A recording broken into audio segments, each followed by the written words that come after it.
Garni nga po pala kami kapag mahal na araw. Ayuga din ho ay garni kapag mahal na araw. Talaga naman nga ho, sa halip na magpinitensya ay talagang lamon nga ho ang alam namin. At naanyayahan nga ho kami din yung magtanghalian sa silangan. At wala nga ho ako ambag, kundi ho aring to yung pusit. Nagbigay pa sa akin na aking kaibigan. Kasarap nga akong kumain kapag kagarni nga akong libre. Tanging puhunan kong laang nga ho at namin ho ay paglalakad sa initan. Wala nga ho kaming kagastos-gastos diyan. Walang kagastos-gastos pero kami ho makakakain ng masarap na tanghalian. At wala ho kayong pakialam dahil kami ho invited.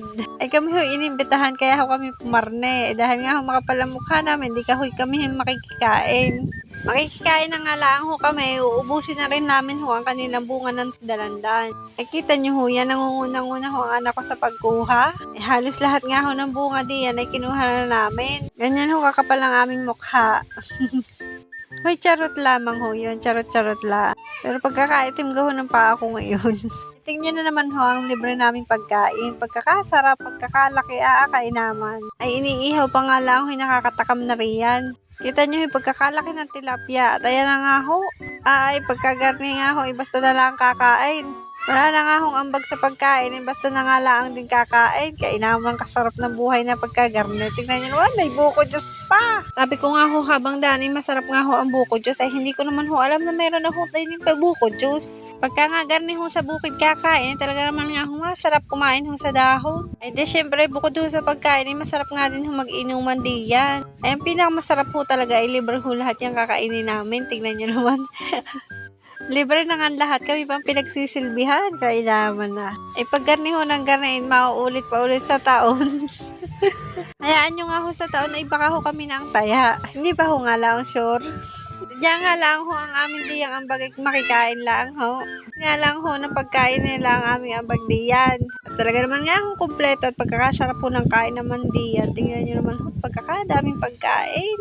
Pagkagarni nga hong mahal na araw, talaga nga hong hindi nawawala ang gulay na langka at tilapia. Gano'n naman ho yata sadya. Ano ho, kapag mahal mo ang isang tao, kailangan may handa kang tilapia. Huy, hindi yun. Mahal na araw ha. Ay, joke lang ho pala, joke lang. Mahal na araw. Kung ano-ano nga akong pinagsasabi ko diyan. Ay, wala naman akong sinabing iba ah. Basta ho, masarap talaga ho ang tilapia diyan. Lalo na kapag mahal mo siya. Ay. Joke lang nga ho, joke lang yun. At diyan nga ho, hindi rin mawawala diyan ang bilo-bilo kapag mahal na araw. Hindi ko lang din ho alam talaga kung bakit ho may bilo-bilo kapag mahal na araw at uso ho yung gawin kapag mahal na araw. Ay hindi ko rin ho alam. Siguro nga ho dahil kailangan ho may malagkit kapag mahal na araw para malagkit ang pagmamahal niya sa'yo. Uy, mahal na araw nga pala pinag-uusapan dito. Hindi kanya mahal, wag kang umasa. Uy. Habang nga ho kami kumakain ay nandidini nga ho kami sa kalagitnaan ng mga puno. Talaga naman din ho pagkakasarap kumain pagkagarni ho sa ilalim ng puno. Siyempre magmamaritesan muna kayo diyan habang nagbibilot-bilot. Siyempre kasama yon. Kasi hindi naman mabubuo yung bilo-bilo kung walang maritesan.